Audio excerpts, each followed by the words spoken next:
ਧੰਨ ਵਾਹਿਗੁਰੂ ਜੀਓ।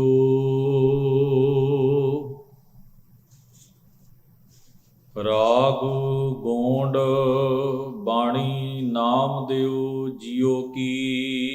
ਘਰ ਦੂਜਾ। ਇਕ ਓੰਕਾਰ ਸਤਿਗੁਰ ਪ੍ਰਸਾਦ।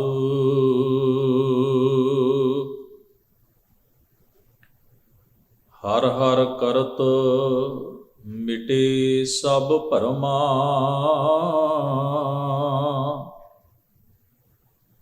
ਹਰ ਕੋ ਨਾਮ ਲੈ ਊਤਮ ਧਰਮਾ।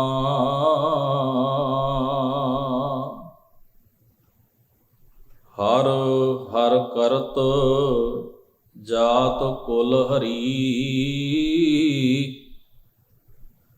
ਸੋ ਹਰ ਅੰਧੁਲੇ ਕੀ ਲਾਕਰੀ। ਹਰੇ ਨਮਸਤੇ ਹਰੇ ਨਮః।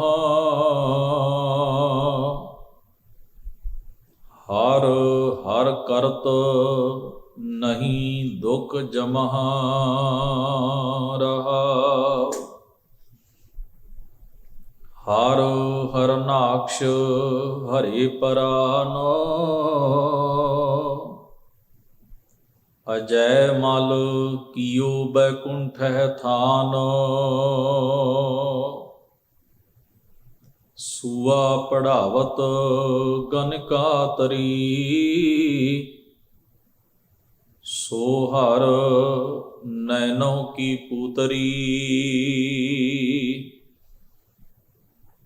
ਹਰ ਹਰ ਕਰਤ ਪੂਤ ਨਾ ਤਰੀ। ਬਾਲ ਘਾਤਨੀ ਕਪਟਹਿ ਭਰੀ। ਸਿਮਰਨ ਦ੍ਰੋਪਦ ਸੁਤ ਉਧਰੀ। ਗੌਤਮ ਸਤੀ ਸਿਲਾ ਨਿਸਤਰੀ। ਕੇਸੀ ਕੰਸ ਮਥਨ ਜਿਨ ਕੀਆ। ਜੀ ਦਾਨ ਕਾਲੀ ਕਉ ਦੀਆ। ਪ੍ਰਣਵੈ ਨਾਮਾ ਐਸੋ ਹਰੀ। ਜਾਸ ਜਪਤ ਭੈ ਅਪਦਾ ਟਰੀ। ਵਾਹਿਗੁਰੂ ਜੀ ਕਾ ਖਾਲਸਾ ਵਾਹਿਗੁਰੂ ਜੀ ਕੀ ਫਤਿਹ। ਗਰੀਬ ਨਵਾਜ ਸਤਿਗੁਰੂ ਧੰਨ ਧੰਨ ਗੁਰੂ ਗ੍ਰੰਥ ਸਾਹਿਬ ਮਹਾਰਾਜ ਜੀ ਦੇ ਪਾਵਨ ਦਰਬਾਰ ਦੀਆਂ ਹਾਜ਼ਰੀਆਂ ਭਰ ਰਹੀ ਗੁਰੂ ਸਵਾਰੀ ਸਾਧ ਸੰਗਤ ਜੀਓ। ਸਤਿਗੁਰਾਂ ਦੀ ਮਿਹਰ ਦੇ ਪਾਤਰ ਬਣ ਕੇ ਬੜੇ ਪ੍ਰੇਮ ਇਕਾਗਰਤਾ ਨਾਲ ਆਪ ਜੀ ਨੇ ਗੁਰੂਦੇਵ ਦੀ ਅੰਮ੍ਰਿਤਮਈ ਪਾਵਨ ਬਾਣੀ ਦੇ ਪਾਠ ਅਤੇ ਕੀਰਤਨ ਗੁਰੂ ਸਵਾਰਿਆਂ ਪਾਸੋਂ ਸ਼ਰਵਣ ਕੀਤੇ ਹਨ। ਰੋਜ਼ਾਨਾ ਦੇ ਇਹਨਾਂ ਦੀਵਾਨਾਂ ਵਿੱਚ ਆਪਾਂ ਬਾਬਾ ਨਾਮਦੇਵ ਸਾਹਿਬ ਮਹਾਰਾਜ ਦੇ ਉਚਾਰਨ ਕੀਤੇ ਹੋਏ ਸ਼ਬਦਾਂ ਦੀ ਲੜੀਵਾਰ ਵਿਚਾਰ ਨੂੰ ਸਮਝਣ ਦਾ ਯਤਨ ਕਰਦੇ ਹਾਂ। ਇਸੇ ਲੜੀ ਤਹਿਤ ਆਪ ਜੀ ਨੇ ਜਿਸ ਪਾਵਨ ਸ਼ਬਦ ਦਾ ਪਾਠ ਸਰਵਣ ਕੀਤਾ ਹੈ, ਧੰਨ ਗੁਰੂ ਗ੍ਰੰਥ ਸਾਹਿਬ ਮਹਾਰਾਜ ਦੇ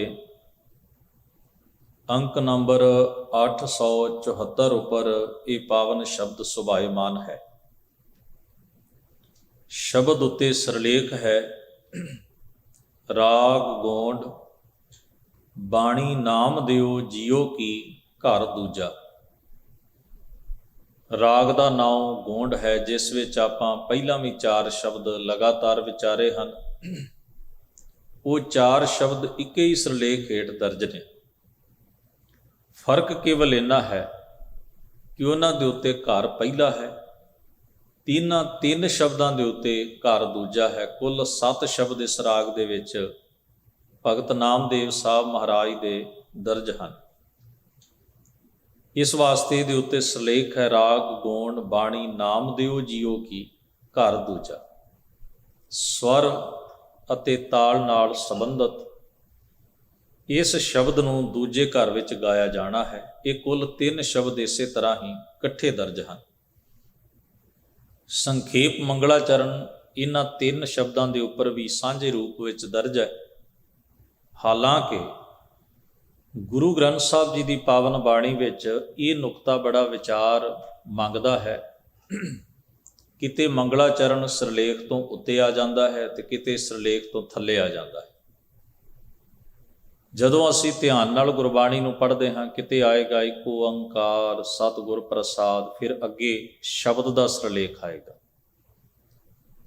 ਤੇ ਕਿਤੇ ਕਿਤੇ ਇਸ ਤਰ੍ਹਾਂ ਹੋਏਗਾ ਵੀ ਸਿਰਲੇਖ ਉੱਤੇ ਚਲਾ ਜਾਂਦਾ ਹੈ ਤੇ ਮੰਗਲਾਚਰਨ ਜਿਹੜਾ ਹੈ ਉਹ ਅੱਗੇ ਜਾ ਕੇ ਵਿਚਕਾਰ ਸਿਰਲੇਖ ਦੇ ਤੇ ਸ਼ਬਦ ਦੇ ਵਿਚਕਾਰ ਦਰਜ ਹੋ ਜਾਂਦਾ। ਜਿਹੜੀਆਂ ਹੱਥ ਲਿਖਤ ਬੀੜਾਂ ਹਨ ਪੁਰਾਤਨ, ਉਹਨਾਂ ਵਿੱਚ ਸਭਨਾਂ ਉੱਤੇ ਮੰਗਲਾਚਰਨ ਉੱਤੇ ਦਰਜ ਹਨ, ਕਿਉਂਕਿ ਮੰਗਲ ਪਹਿਲਾਂ ਕੀਤਾ ਜਾਂਦਾ ਹੈ। ਆਪਾਂ ਜਿਸ ਵੇਲੇ ਚਿੱਠੀਆਂ ਲਿਖਦੇ ਸਾਂ, ਸਭ ਤੋਂ ਉੱਤੇ ਇੱਕ ਓੰਕਾਰ ਸਤਿਗੁਰ ਪ੍ਰਸਾਦ ਜਾਂ ਇਕੱਲਾ ਇੱਕ ਓੰਕਾਰ ਲਿਖਿਆ ਜਾਂਦਾ ਸੀ।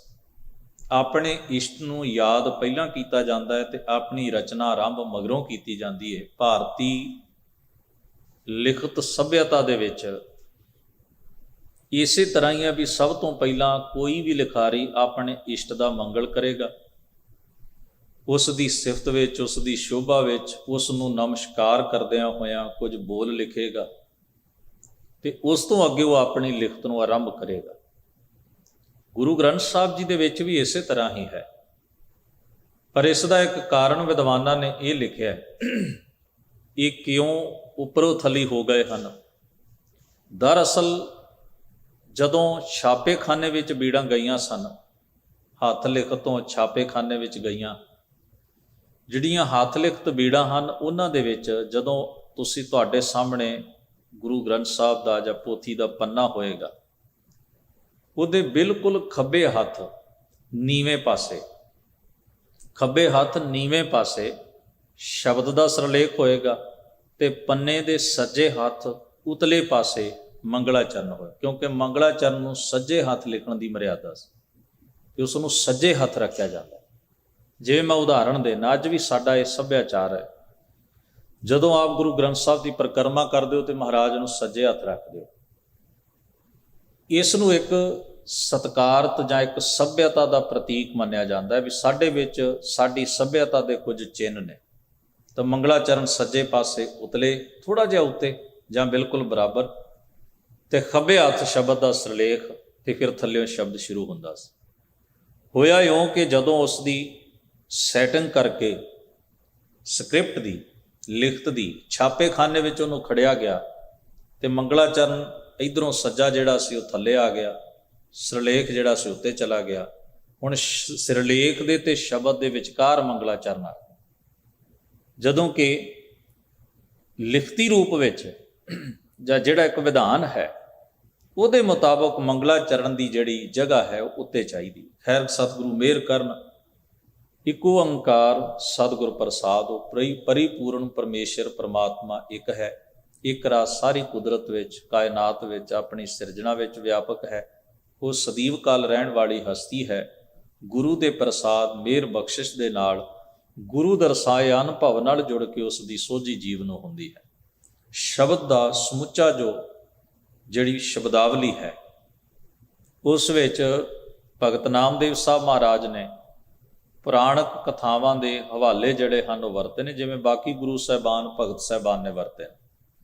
ਤੁਰਹਾਉ ਦੇ ਬੰਦ ਵਿੱਚ ਉਹਨਾਂ ਨੇ ਜ਼ਿਕਰ ਕੀਤਾ ਹੈ, ਹਰੇ ਨਮਸਤੇ ਹਰੇ ਨਮః, ਹਰ ਹਰ ਕਰਤ ਨਹੀਂ ਦੁੱਖ ਜਮਾ। ਹਾਲਾਂਕਿ ਇਹਨੂੰ ਆਪਾਂ ਕਈ ਵਾਰ ਨਮਹਿਮੀ ਪੜ੍ਹ ਦਿੰਦੇ ਹਾਂ। ਨਮಃ ਸ਼ਬਦ ਸੰਸਕ੍ਰਿਤ ਵਿੱਚ ਨਮੋ, ਨਮਸਕਾਰ ਲਈ ਵਰਤਿਆ ਜਾਂਦਾ।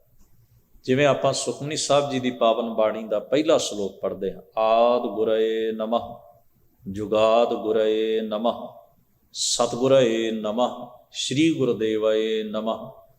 ਉੱਥੇ ਇਹ ਸ਼ਬਦ ਨੂੰ ਵੱਖਰਾ ਨਹੀਂ ਕਰਨਾ, ਆਦਿ ਗੁਰ ਏ ਨਮಃ ਨਹੀਂ ਕਰਨਾ, ਆਦਿ ਗੁਰਏ ਨਮঃ, ਜੁਗਾਦ ਗੁਰਏ ਨਮঃ, ਸਤਿਗੁਰਏ ਨਮঃ, ਸ਼੍ਰੀ ਗੁਰਦੇਵਏ ਨਮঃ। ਨਮಃ ਦਾ ਮਤਲਬ ਹੈ ਨਮਸਕਾਰ। ਹਰੇ ਨਮਸਤੇ, ਹਰੀ ਨੂੰ ਮੇਰੀ ਨਮਸਕਾਰ ਹੈ, ਹਰੀ ਨੂੰ ਮੇਰਾ ਸਿਜਦਾ ਹੈ, ਮੇਰਾ ਆਪਣਾ ਵਜੂਦ ਝੁਕਦਾ ਹੈ ਉਸ ਪਰਮੇਸ਼ਰ ਦੇ ਸਾਹਮਣੇ। ਹਰੇ ਨਮః। ਨਮੋ ਦਾ ਮਤਲਬ ਹੁੰਦਾ ਹੈ ਬੰਦਨਾ ਕਰ, ਹੱਥ ਜੋੜ ਕੇ, ਸਿਰ ਝੁਕਾ ਕੇ, ਆਪਣੇ ਅੰਦਰ ਦੀ ਸ਼ਰਧਾ ਨੂੰ, ਆਪਣੇ ਅੰਦਰ ਦੇ ਪ੍ਰੇਮ ਨੂੰ, ਆਪਣੇ ਅੰਦਰ ਦੀ ਨਿਮਰਤਾ ਨੂੰ, ਆਪਣੇ ਅੰਦਰ ਦੇ ਸਮਰਪਣ ਭਾਵ ਨੂੰ ਪ੍ਰਗਟ ਕਰਨਾ। ਜਦੋਂ ਆਪ ਜੀ ਹਜ਼ੂਰ ਦਾ ਇਹ ਵਾਕ ਪੜ੍ਹਦੇ ਹੋ, ਬੰਦਨਾ ਹਰ ਬੰਦਨਾ, ਬੰਦਨ ਦਾ ਮਤਲਬ ਹੁੰਦਾ ਹੈ ਦੋਵੇਂ ਹੱਥ ਜੋੜ ਕੇ ਸਿਰ ਝੁਕਾਉਣਾ, ਵੰਦਨਾ ਕਰਨੀ, ਝੁਕ ਜਾਣਾ, ਨੀਵੇਂ ਹੋ ਜਾਣਾ। ਹੁਣ ਨੀਵਾਂ ਦੋ ਤਰ੍ਹਾਂ ਨਾਲ ਹੋਇਆ ਜਾਂਦਾ, ਗੁਰਬਾਣੀ ਵਿੱਚ ਵੀ ਇਹਦਾ ਜ਼ਿਕਰ ਹੈ। ਇੱਕ ਤਾਂ ਸਮਰਪਣ ਭਾਵ ਦਾ ਪ੍ਰਤੀਕ ਹੈ ਨਿਉ ਜਾਣਾ, ਜਿਵੇਂ ਅਸੀਂ ਸਤਿਗੁਰੂ ਦੇ ਸਨਮੁਖ ਆ ਕੇ ਝੁਕੀਏ ਤੇ ਇਹਦਾ ਭਾਵ ਇਹ ਹੈ ਵੀ ਅਸੀਂ ਹੇ ਸਤਿਗੁਰੂ ਜੀ ਤੁਹਾਡੀ ਵਡਿਆਈ ਦੇ ਸਾਹਮਣੇ ਸਮਰਪਿਤ ਹੁੰਦੇ ਹਾਂ, ਤੁਹਾਡੇ ਹੁਕਮ ਨੂੰ ਖਿੜੇ ਮੱਥੇ ਮੰਨਦੇ ਹਾਂ, ਆਪਣੀ ਹਉਮੈ ਦਾ ਤਿਆਗ ਕਰਦਿਆਂ ਹੋਇਆਂ ਅਸੀਂ ਤੁਹਾਡੀ ਵਡਿਆਈ ਤੋਂ ਮੁਤਾਸਰ ਹੋ ਕੇ ਸਮਰਪਣ ਕਰਦੇ ਹਾਂ। ਇਹਦਾ ਭਾਵ ਸਤਿਕਾਰ ਸਮਰਪਣ ਹੈ।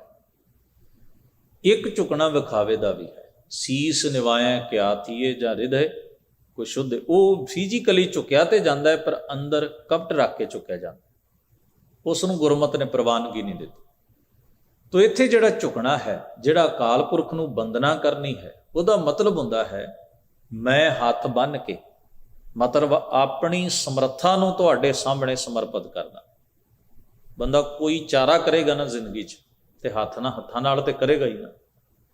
ਹੱਥ ਜੋੜਨ ਦਾ ਮਤਲਬ ਹੀ ਇਹ ਹੁੰਦਾ ਹੈ ਵੀ ਮੈਂ ਤਹਿ ਦਿਲੋਂ ਤੁਹਾਡਾ ਸਤਿਕਾਰ ਕਰਦਾ, ਮੇਰਾ ਹਰ ਐਕਸ਼ਨ ਜਿਹੜਾ ਹੈ ਉਹ ਤੁਹਾਨੂੰ ਸਮਰਪਿਤ ਹੈ, ਉਹ ਤੁਹਾਡੇ ਸਤਿਕਾਰ ਵਿੱਚ ਹੈ।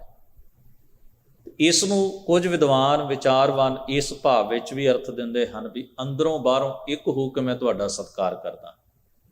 ਦੋਏ ਕਰ ਜੋੜ ਕਰੋ ਅਰਦਾਸ, ਤੋ ਇਸ ਦਾ ਇੱਕ ਭਾਵ ਹੈ ਦੋਏ ਕਰ ਜੋੜ, ਦੋਵੇਂ ਹੱਥ ਜੋੜ ਕੇ ਮੈਂ ਤੁਹਾਡੇ ਸਾਹਮਣੇ ਬੇਨਤੀ ਕਰਦਾ ਹਾਂ, ਅਰਦਾਸ ਕਰਦਾ ਹਾਂ, ਸਮਰਪਣ ਹੁੰਦਾ ਹਾਂ, ਅੰਦਰੋਂ ਬਾਹਰੋਂ ਇੱਕ ਹੋ ਕੇ। ਸਤਿਗੁਰੂ ਮਹਾਰਾਜ ਨੇ ਇਸ ਨੂੰ ਇੱਥੇ ਫਰਮਾਇਆ ਹੈ, ਨ ਬੰਦਨਾ ਹਰ ਬੰਦਨਾ ਗੁਣ ਗਾਵੋ ਗੋਪਾਲ ਰਾਏ।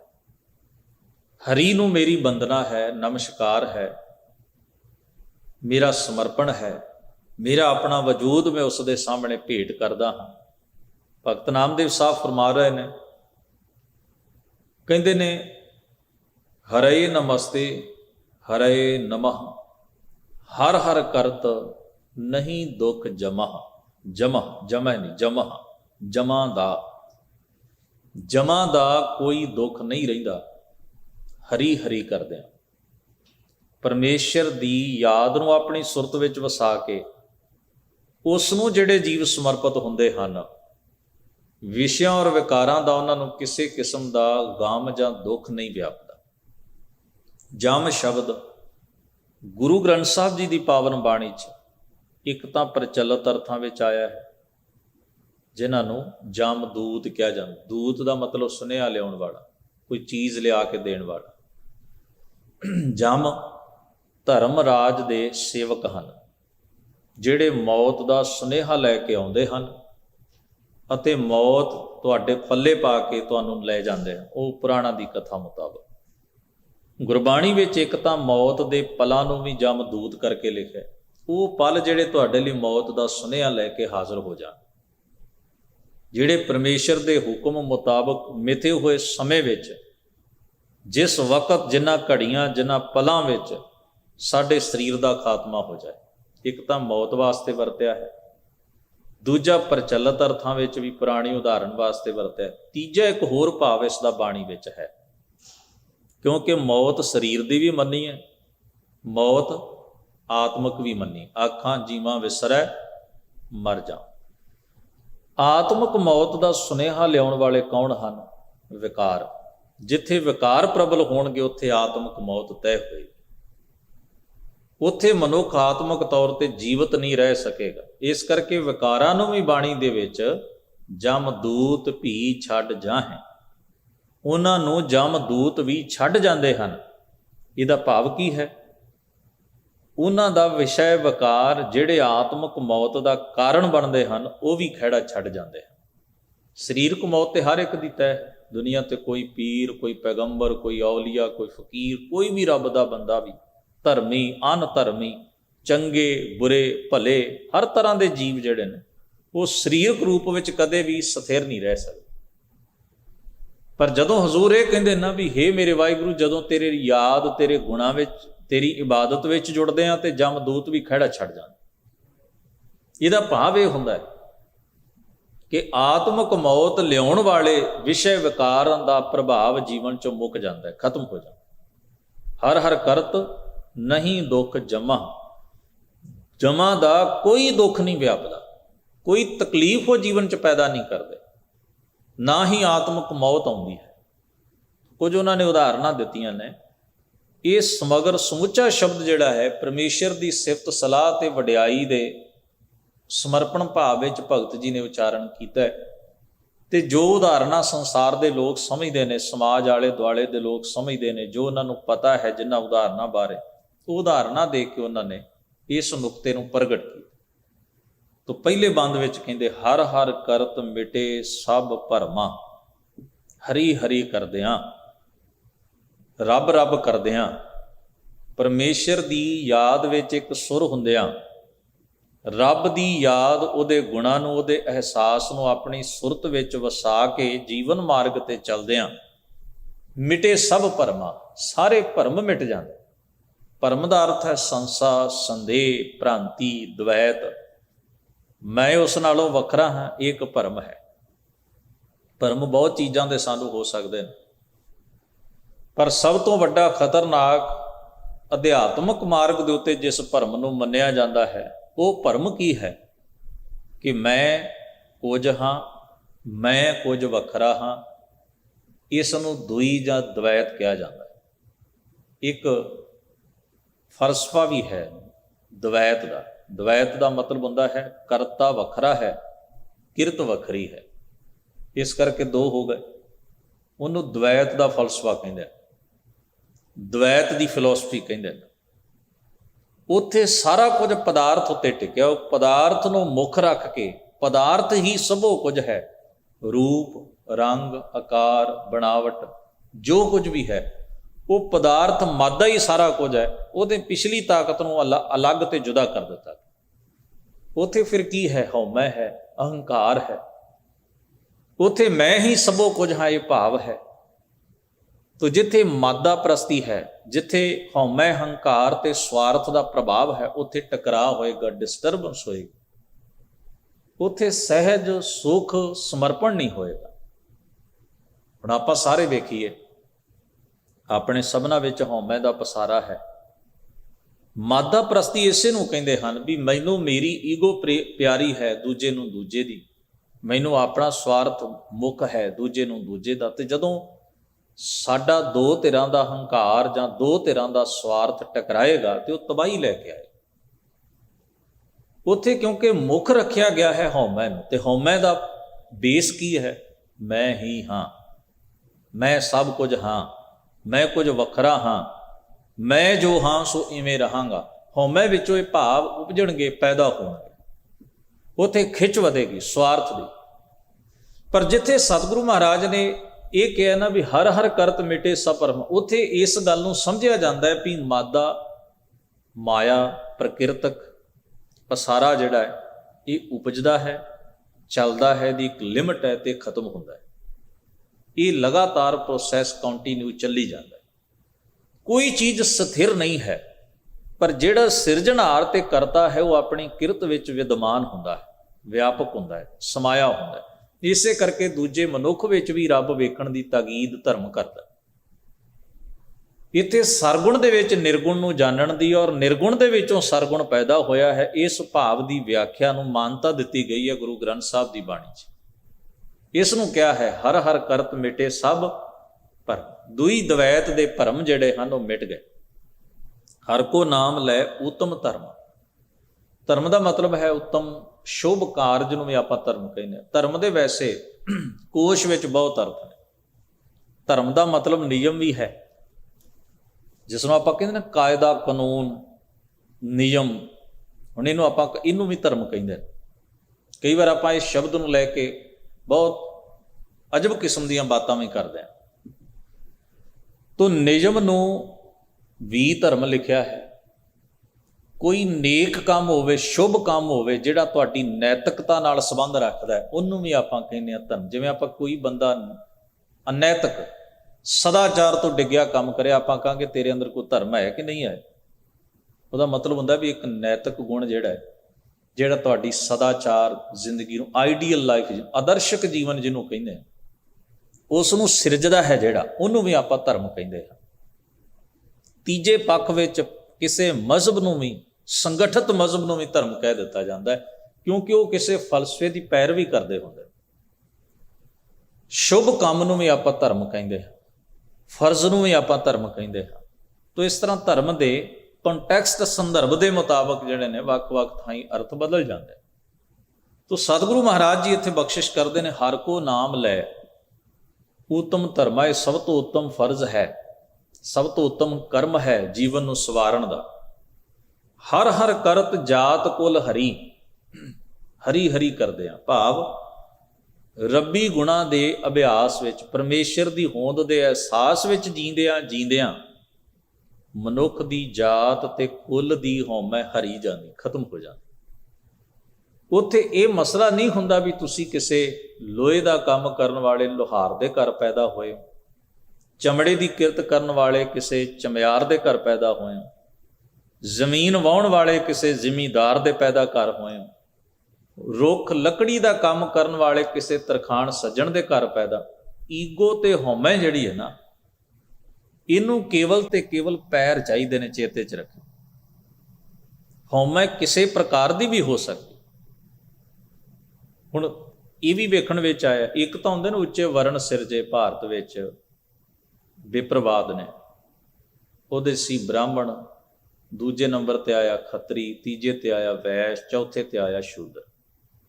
ਤੇ ਕਮਾਲ ਦੀ ਗੱਲ ਹੈ ਵੀ ਚੌਂ ਤੱਕ, 4 ਵਰਨਾਂ ਤੱਕ ਕਹਾਣੀ ਸੀਮਤ ਨਹੀਂ ਰਹੀ। ਇੱਕ ਵਰਣ ਦੇ ਵਿੱਚ ਵੀ ਅੱਗੇ ਜਿਹੜੇ ਸਨ ਉਹ ਗੋਤਰ ਸਿਰਜੇ ਗਏ।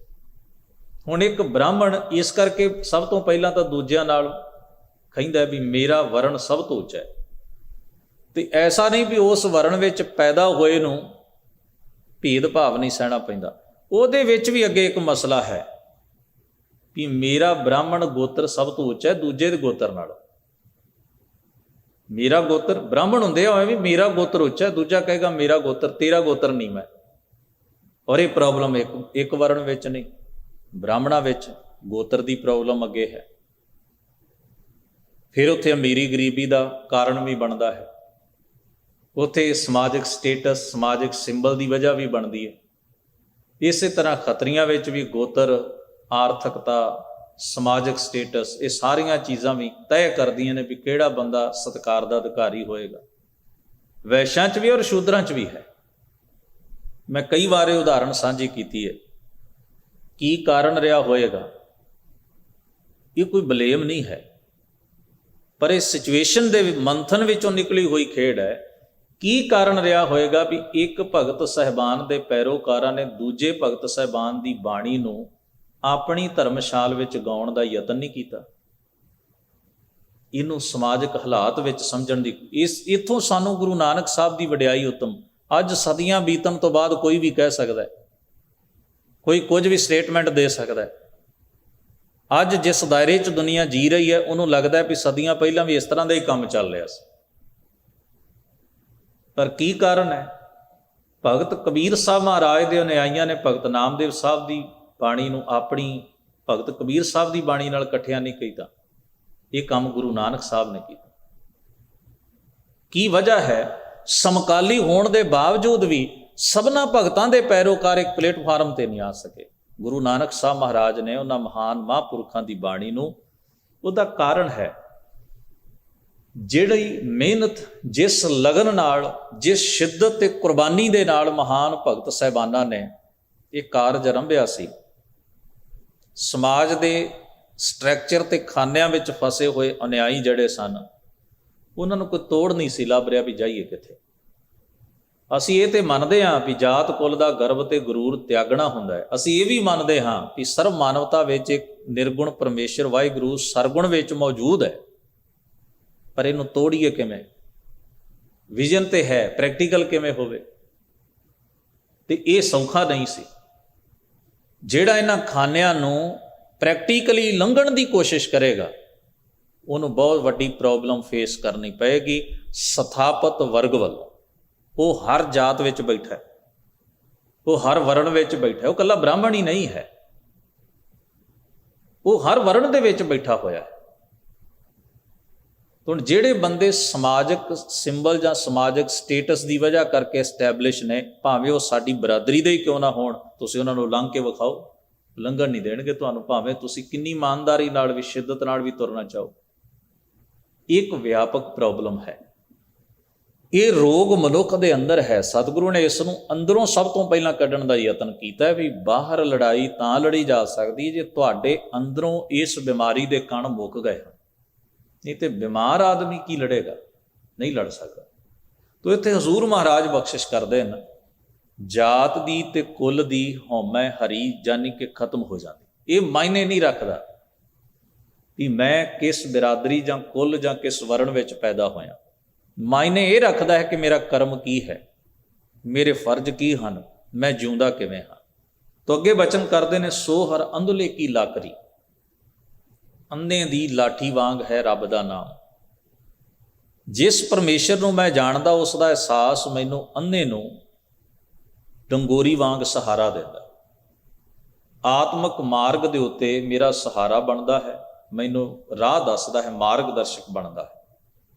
ਅਗਲੇ ਬੰਦ ਵਿੱਚ ਫਰਮਾਉਂਦੇ ਨੇ, ਅੱਗੇ ਸਾਰੀਆਂ ਉਦਾਹਰਨਾਂ ਹਨ ਜਿਨ੍ਹਾਂ ਲੋਕਾਂ ਨੂੰ ਇਹ ਉਦਾਹਰਨਾਂ ਚੰਗੀ ਤਰ੍ਹਾਂ ਸਦੀਆਂ ਤੋਂ ਯਾਦ ਨੇ, ਉਹਨਾਂ ਨੂੰ ਇਹਨਾਂ ਉਦਾਹਰਨਾਂ ਦੇ ਰਾਹੀਂ ਸਭ ਤੋਂ ਬਿਹਤਰ ਸਮਝਾਇਆ ਜਾ ਸਕਦਾ ਸੀ। ਤੋ ਸਤਿਗੁਰੂ ਪਾਤਸ਼ਾਹ ਇੱਥੇ ਬਖਸ਼ਿਸ਼ ਕਰਦੇ ਨੇ। ਆਪਾਂ ਕਈ ਵਾਰ ਵੇਖਦੇ ਹਾਂ ਨਾ, ਆਪਾਂ ਜਿੰਨੇ ਐਲਫਾਬੈਟ ਸਿੱਖੇ ਨੇ, ਵਰਣਮਾਲਾ ਸਿੱਖੀ ਹੈ, ਅੱਖਰ ਸਿੱਖੇ ਨੇ, ਉਹ ਤਸਵੀਰਾਂ ਨਾਲ ਲਾ ਲਾ ਕੇ ਸਿੱਖੇ।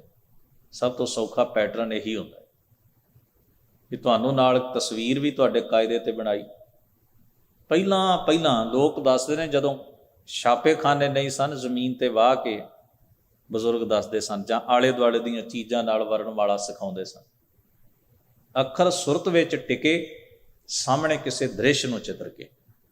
ਭਗਤ ਜੀ ਜਿਹੜੀ ਗੱਲ ਸਮਝਾਉਣੀ ਚਾਹੁੰਦੇ ਨੇ, ਦ੍ਰਿਸ਼ ਬਹੁਤ ਉੱਚੀ ਹੈ, ਪਰ ਉਹਨਾਂ ਨੂੰ ਇੱਕ ਸਿੰਬਲ, ਉਹਨਾਂ ਨੂੰ ਇੱਕ ਬਾਹਰੀ ਤੌਰ ਦੇ ਉੱਤੇ ਤਸਵੀਰਾਂ ਚਾਹੀਦੀਆਂ ਨੇ, ਦ੍ਰਿਸ਼ ਚਾਹੀਦੇ ਨੇ। ਉਹ ਦ੍ਰਿਸ਼ ਲੋਕਾਂ ਦੇ ਆਪਣੇ ਹੀ ਨੇ, ਬਾਹਰੋਂ ਨਹੀਂ ਲਏ। ਉਹ ਆਪਣੇ ਹੀ ਦ੍ਰਿਸ਼ ਨੇ, ਜਿਨ੍ਹਾਂ ਦ੍ਰਿਸ਼ਾਂ ਤੋਂ ਲੋਕ ਵਾਕਫ ਨੇ।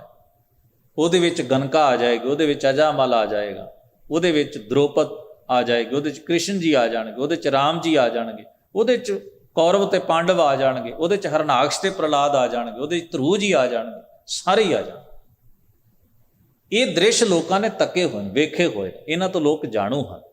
ਤੋ ਫਰਮਾਉਂਦੇ ਹਨ, ਹਰ ਹਰਨਾਕਸ਼ ਹਰੇ ਪ੍ਰਾਨ, ਹਰੀ ਨੇ ਹਰਨਾਕਸ਼ ਦੇ ਪ੍ਰਾਣ ਹਰ ਲੈ। ਹੁਣ ਉਦਾਹਰਣ ਤੇ ਬਹੁਤ ਕਾਮਨ ਹੈ, ਤੇ ਗੁਰੂ ਗ੍ਰੰਥ ਸਾਹਿਬ ਦੇ ਵਿੱਚ ਬਹੁਤ ਵਾਰ ਇਸ ਨੂੰ ਸਤਿਗੁਰੂ ਜੀ ਨੇ ਵਰਤਿਆ। ਹਰਨਾਕਸ਼ ਦੇ ਪ੍ਰਾਣ ਹਰਨ ਦਾ ਜਾਂ ਹਰੇ ਜਾਣ ਦਾ ਬੇਸਿਕ ਰੀਜ਼ਨ ਹੈ ਉਸ ਦੀ ਹਉਮੈ। ਇੱਥੇ ਸਤਿਗੁਰੂ ਇਸ ਕਥਾ ਵਿੱਚ ਨਹੀਂ ਪੈ ਰਿਹਾ ਭਗਤ ਨਾਮਦੇਵ ਸਾਹਿਬ ਕਿ ਕੀ ਰੱਬ ਇਸ ਧਰਤੀ ਦੇ ਉੱਤੇ ਇਸ ਤਰ੍ਹਾਂ ਦਾ ਰੂਪ ਬਣਾ ਕੇ ਆਉਂਦਾ ਹੈ ਕਿ ਨਹੀਂ ਆਉਂਦਾ। ਜਦੋਂ ਬਾਣੀ ਦਾ ਵਾਕ ਤੁਸੀਂ ਪੜ੍ਹਦੇ ਹੋ ਨਾ, ਵੱਡੇ ਵੱਡੇ ਅਹੰਕਾਰੀਆ ਨਾਨਕ ਗਰਭ ਗਲੇ। ਹਉਮੈ ਹੀ ਸਾਡੇ ਲਈ ਸਭ ਤੋਂ ਵੱਡਾ ਵਿਨਾਸ਼ ਦਾ ਕਾਰਨ ਬਣਦੀ ਹੈ। ਜਿਵੇਂ ਸ਼ਰਾਬੀ ਬੰਦੇ ਲਈ ਸ਼ਰਾਬ ਹੀ ਉਹਦੀ ਮੌਤ ਹੁੰਦੀ ਹੈ, ਉਹਨਾਂ ਨੂੰ ਬਾਹਰੋਂ ਕਿਸੇ ਹਥਿਆਰ ਦੀ ਲੋੜ ਨਹੀਂ ਪੈਂਦੀ। ਮਨੁੱਖ ਦੇ ਕਰਮ ਵਿੱਚ ਹੀ ਉਸ ਦਾ ਜੀਵਨ ਵੀ ਪਿਆ ਹੈ ਤੇ ਉਸ ਦੀ ਮੌਤ ਵੀ ਪਈ। ਹਰਨਾਕਸ਼ ਨੂੰ ਆਪਾਂ ਸਾਰੇ ਕਿਉਂ ਜਾਣਦੇ ਹਾਂ ਤੇ ਕਿਵੇਂ ਜਾਣਦੇ ਹਾਂ, ਉਹਦੀ ਪੇਸ਼ਕਾਰੀ ਕਿਵੇਂ ਵੀ ਕਿਸੇ ਨੇ ਕੀਤੀ ਹੋਵੇ, ਪਰ ਹਰਨਾਕਸ਼ ਇੱਕ ਹਉਮੈ, ਹੰਕਾਰ ਤੇ ਵਿਗੜੈਲ ਸੁਭਾਅ ਦਾ ਪ੍ਰਤੀਕ ਹੈ। ਇਸ ਤੋਂ ਕੋਈ ਮੁਨਕਰ ਹੋ ਸਕਦਾ? ਜੇ ਉਹ ਇਸ ਤਰ੍ਹਾਂ ਦਾ ਨਾ ਹੁੰਦਾ ਤੇ ਕਿਸੇ ਨੂੰ ਮਾਰਨ ਦੀ ਲੋੜ ਨਹੀਂ ਸੀ ਪੈਣੀ, ਕਿ ਫਿਰ ਵੀ ਪੈਂਦੀ। ਕਿਸੇ ਨੇ ਉਹਨੂੰ ਇਸ ਕਰਕੇ ਥੋੜ੍ਹਾ ਮਾਰਿਆ ਵੀ ਉਹਦਾ ਨਾਂ ਹਰਨਾਕਸ਼ ਹੈ।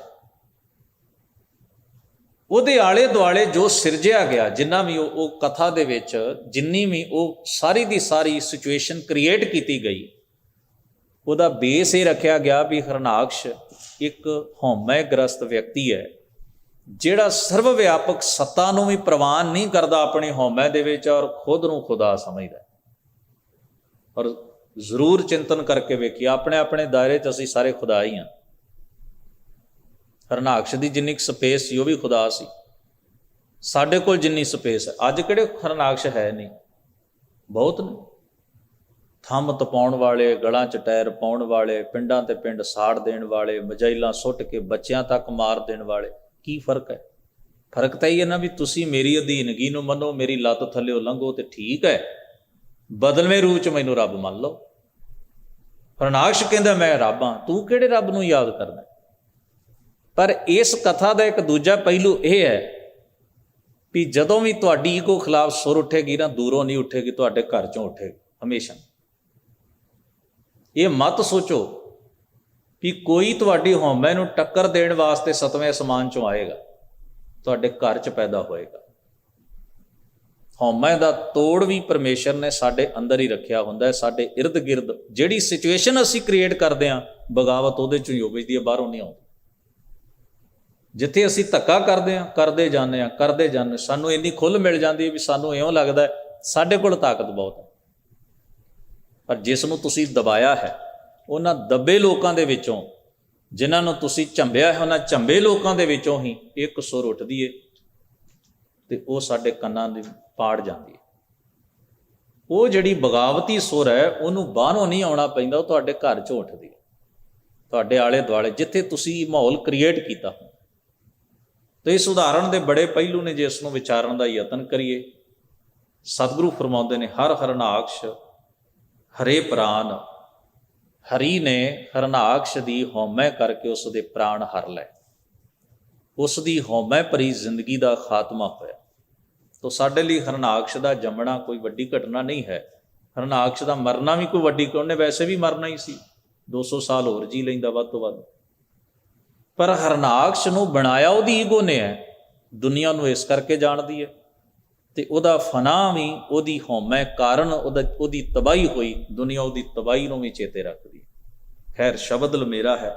ਕੱਲ੍ਹ ਦੇ ਦੀਵਾਨ ਵਿੱਚ ਆਪਾਂ ਅਗਲੀ ਵਿਚਾਰ ਸਾਂਝੀ ਕਰਨ ਦਾ ਯਤਨ ਕਰਾਂਗੇ। ਮਹਾਰਾਜ ਹੋਈਆਂ ਭੁੱਲਾਂ ਚੁੱਕਾਂ ਦੀ ਖਿਮਾ ਬਖਸ਼ਣ। ਸਭਨਾਂ ਦਾ ਧੰਨਵਾਦ। ਫਤਿਹ ਸਾਂਝੀ ਕਰੀਏ। ਵਾਹਿਗੁਰੂ ਜੀ ਕਾ ਖਾਲਸਾ, ਵਾਹਿਗੁਰੂ ਜੀ ਕੀ ਫਤਿਹ।